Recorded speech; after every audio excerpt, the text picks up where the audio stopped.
Hey guys, Hallie Balkan here. Welcome to this episode of Little Sprout Speech TV.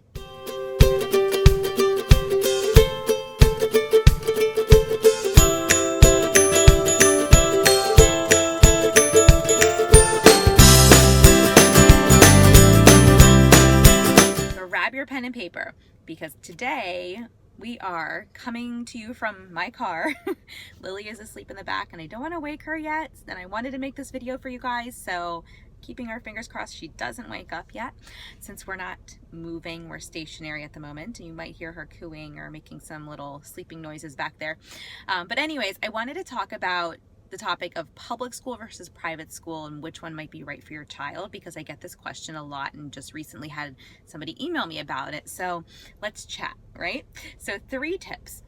Tip number 1 is think about where your child currently is and how they're doing. If you're thinking about moving them, answer this question. Why do you want to move them? What is the benefit for keeping them where they are versus moving them? Weigh the pros and cons. And I say that because if you have a child who's in a private preschool or a private high school, for example, and they're doing fabulous, why would you put them in a public program? And vice versa, if they're doing fabulous in the public school, why would you pull them and put them in a private program? So think about that before going any further in this conversation. Tip number 2 is you need to think about what your child's needs are and where they're going to be best met, right? So let's say you don't even have a child in school yet and you're not really sure. Then what I want you to do is think about what it is that you're trying to achieve. Is it preschool and you want them to get them ready for kindergarten and they're behind? Is it high school? You're trying to transition them into the next stages of their life. Think about where they are in their life, what skills they need to gain from this experience, this school experience, and then you have a better idea of where they may fit, right? And only your gut is going to tell you that, which leads us into tip number 3.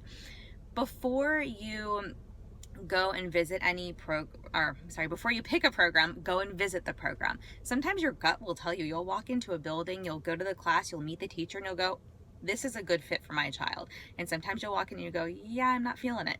So definitely want to, follow your gut, visit the programs before making any decisions. And I'm going to give you a tip number 4. I usually only do 3, but tip number 4, because I think this is important too. If your child's currently in a program, keep them there if possible, if things are going well enough, before transitioning them. If you decide that you're going to, let's say they're going from private to public, keep them there until the testing process, the assessments, the IEP meeting, until all of that has happened and you've set a date for your child to start at the next site.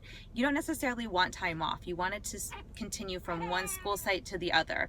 So, and there's Lily in the back. So make sure that you don't have a lag, because the continuous piece is important for your child, for them to have consistency from one to the other.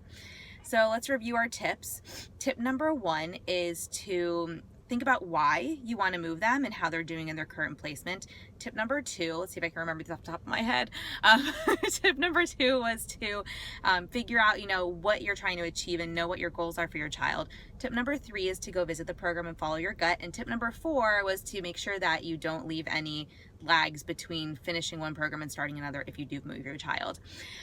I hope this helps. I look forward to talking to you guys same time, same place next week. This is Hallie Balkan signing off.